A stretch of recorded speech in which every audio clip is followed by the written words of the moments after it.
What's going on, people? It's your boy Forde, aka Forde Have Mercy, and this is the preview of Nottingham Forest taking on my team, Newcastle United. Now, it's not been a very good week for Newcastle United. Let's make no mistakes about that at all. The loss against Blackburn was hard to take, 1-0 at home to a team that was 22nd in the league, and we was top of the table, 5 points clear at that time. Obviously, we suffered a 1-0 defeat at the hands of a Charlie Mulgrew goal. And then on Tuesday, it was the icing on the cake. To go out on penalties after not only being the better team after 120 minutes, not only they had a player since of a striker, a thorn in our side in Bukani in recent years. And we also went 1-0 up for a goal from their ex-man, Diame, and then to go out on penalties after letting them equalise after we just scored 77 seconds before was a kick in the teeth. But you know what, the past is the past, on to this one now. So on to Nottingham Forest now. This team, where do we start? So there's 2 ex-players obviously in our side that they'll know very well, Carl Darlow and Lascelles. Two players that have been pretty much quite solid in our team. Obviously, Lascelles, our captain, our mainstay, our leader, already showed his capabilities last season, and obviously this season he's been rock solid for us from the majority of the season. Carl Darlow has been in and out of the side. Obviously, he didn't play on Tuesday. I don't know why.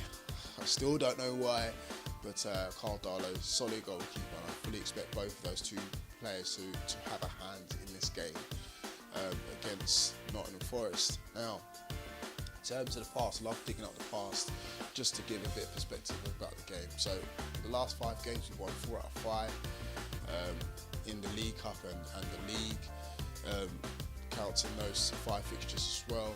So again, it puts us on a good footing going into this game as well. In terms of form going into this game as well, obviously as I said before, we've lost both of our last 2 games, whereas they have won the last 2 of their games, especially that 5-2 mauling of Barnsley as well. So they are in fantastic form at the moment. It's going to be a tough one. I keep saying this all the time now because I don't want to come across as cocky and confident all the time.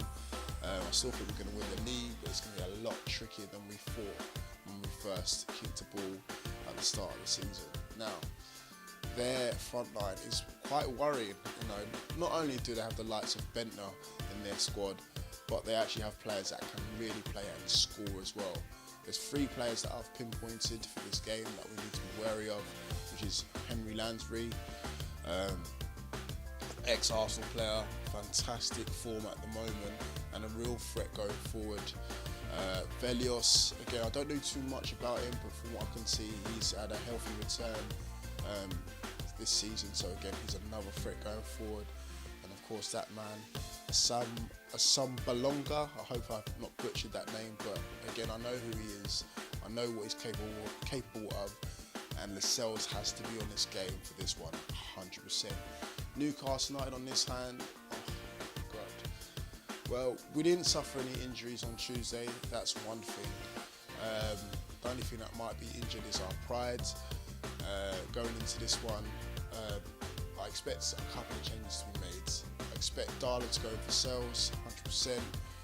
Let's not get into that debate because I could be here for hours. Left back, I expect Dummett to come in. I said at the start of the season, who would have thought that we would have been begging, for me personally, begging Dummett to come back into the side because he's needed just as a steady pair of feet, in that back line. Bazar's not cut it for me. Obviously, Jesus Gomez is out. Haidara's not even played really at all this season. Certainly not in the first team, from what I can remember. And who's the other one? I think that's it. And obviously, Dummett is the other left back that's left. So, yeah, definitely Dummett needs to come back into the side. In midfield is going to be a tricky one. Now, usually 2 out of 4, maybe 3 out of 4 is a given.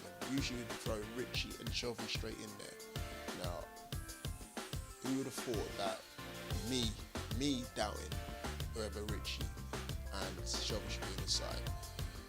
Both of them have been very solid this season. I'm not going to take that away from them. But in the last couple of games, they've looking a bit tired, a bit lethargic, look like they're running out of ideas.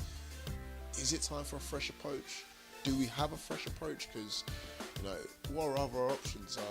Atsu, he does fine, don't get me wrong, he's good as an impact sub, very, very pacey, very direct. But after that, who else do we have? Because obviously Aarons is out.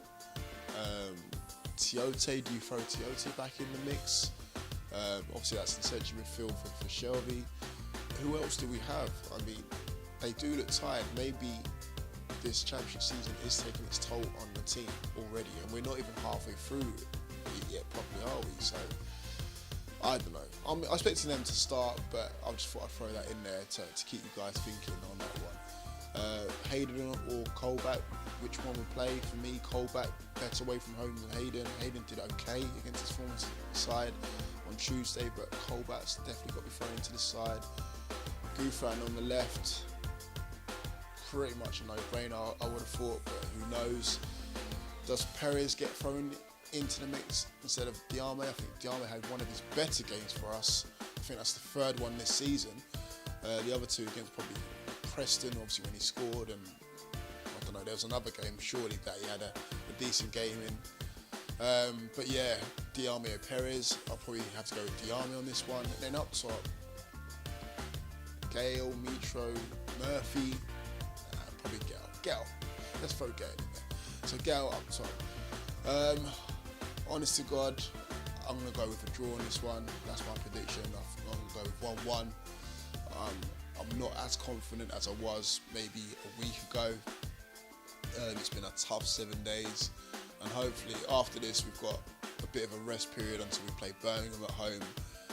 But let's get this one out of the way, because it's a long trip down to the Midlands for us Newcastle fans and obviously the players as well.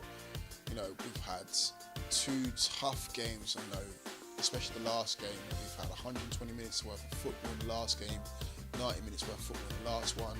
There's going to be some tired faces and tired players down there. So again, it might be a case of Rafa's rotation policy taking the lead on this one. I don't know. I'm expecting, I'd hope to see at least a draw in this one. So see what happens, man.